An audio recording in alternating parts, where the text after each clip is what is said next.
Assalamualaikum warahmatullahi wabarakatuh. Perkenalkan, nama saya Nadita Diaulia. Saya salah satu mahasiswi dari Fakultas Hukum Universitas Malaka. Saya di sini akan membagi sedikit apa yang saya ketahui tentang hukum konstitusi. Ya, sebelumnya di sini saya akan memberitahu apa itu konstitusi. Ya, konstitusi itu adalah seperangkat aturan dan prinsip dasar yang mengatur tata cara pemerintahan di suatu negara. Ya, setelah itu ada juga istilah dari konstitusi, yang dimana istilah konstitusi itu adalah seperangkat aturan dasar atau hukum tertulis yang menetapkan struktur dasar pemerintah di suatu negara. Itu juga menjadi sebuah landasan bagi penyelenggaraan pemerintahan dari sistem hukum di suatu negara. Ya, jadi saya juga sedikit mengetahui tentang materi muatan konstitusi yang saya ketahui. Itu sudah mencakup beberapa pokok. Yang pertama itu adalah pembukaan, yang dimana pembukaan itu menjelaskan tujuan nilai-nilai dan aspirasi masyarakat. Itu adalah HAM, yang dimana HAM itu adalah menetapkan hak-hak dasar warga negara dan prinsip-prinsip HAM. Dan yang ketiga itu adalah struktur pemerintahan, yang dimana itu adalah menjelaskan pembagian kekuasaan antara lembaga-lembaga pemerintahan. Dan yang keempat itu adalah kewarganegaraan, yang dimana itu adalah menetapkan kriteria untuk menjadi warga negara dan hak serta kewajiban yang terkait. Yang kelima itu adalah sistem hukum, yang dimana sistem hukum itu menjelaskan dasar hukum yang berlaku di negara tersebut. Dan yang keenam, ekonomi dan sosial, di mana ekonomi sosial itu menjelaskan tentang mungkin yang mencakupnya prinsip-prinsip ekonomi sosial yang menjadi dasar bagi kebijakan. Dan yang ketujuh itu ada amandemen, di mana amandemen ini menjelaskan sebuah prosedur untuk mengubah atau memperubah konstitusi. Dan yang terakhir itu adalah disposisi penutup, di mana itu adalah klausul yang menetapkan ketentuan-ketentuan tentang konstitusi. Dan setiap konstitusi ini jelas memiliki karakteristik unik yang mencerminkan sejarah, nilai-nilai, dan tatanan sosial politik di negara tersebut. Oke, jadi saya di sini akan mengangkat sebuah materi, yaitu tentang penafsiran konstitusi, yang dimana penafsiran konstitusi ini adalah sebuah metode dan strategi yang tersedia bagi orang-orang yang berusaha untuk memecahkan perselisihan dan pengertian atau penerapan konstitusi. Ya, karena itu penafsiran konstitusi itu merupakan salah satu cara mengelaborasi pengertian-pengertian yang terkandung dalam konstitusi.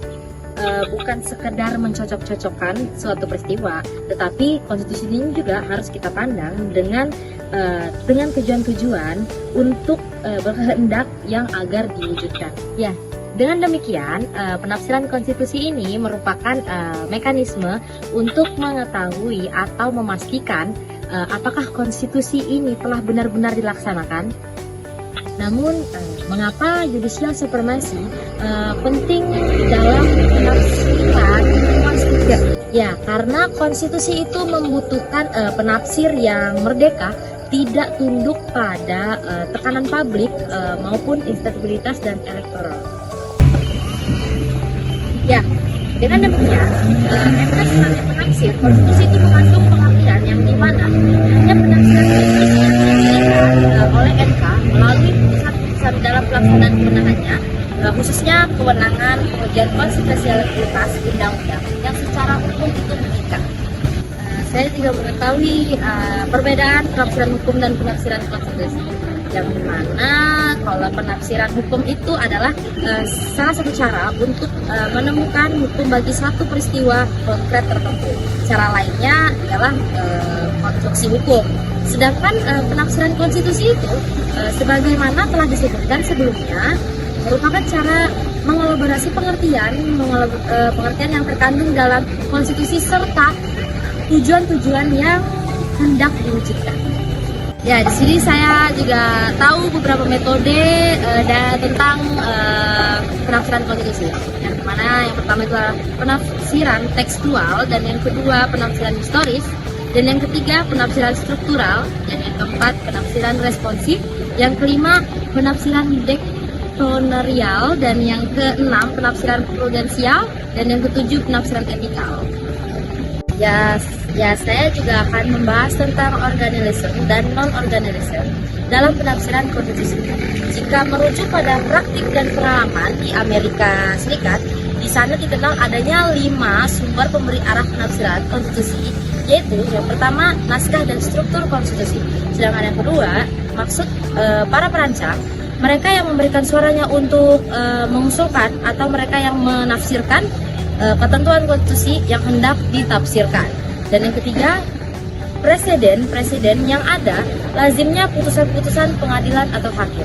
Sedangkan yang keempat, konsekuensi sosial, politik, dan ekonomi dari penafsiran alternatif.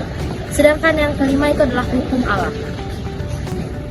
Namun para hakim yang mendasarkan penafsirannya pada 1 dan 2 disebut organalisis, yaitu mereka yang dalam menafsirkan konstitusi berpendirian bahwa pernyataan yang ada dalam konstitusi itu harus bertolak dari pengertian asli pada saat pernyataan itu diterima.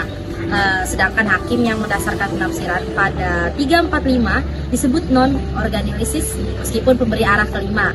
Hukum alam itu sudah jarang dirujuk gitu loh. Dan yakni mereka yang di dalam menafsirkan konstitusi berpendirian bahwa konstitusi senantiasa berkembang dan beradaptasi dengan keadaan-keadaan baru meskipun naskah konstitusi itu secara formal dan tidak akan berubah. Mengusulkan atau mereka yang menafsirkan ketentuan konstitusi yang hendak ditafsirkan. Dan yang ketiga, presiden yang ada lazimnya putusan-putusan pengadilan atau hakim. Sedangkan yang keempat, konsekuensi sosial, politik, dan ekonomi dari penafsiran alternatif. Sedangkan yang kelima itu adalah hukum alam. Sekian dari saya, Nadif Aulia. Semoga apa yang saya sampaikan bisa menjadi manfaat bagi kita semua. Kurang atau lebihnya mohon dimaafkan. Assalamualaikum warahmatullahi wabarakatuh.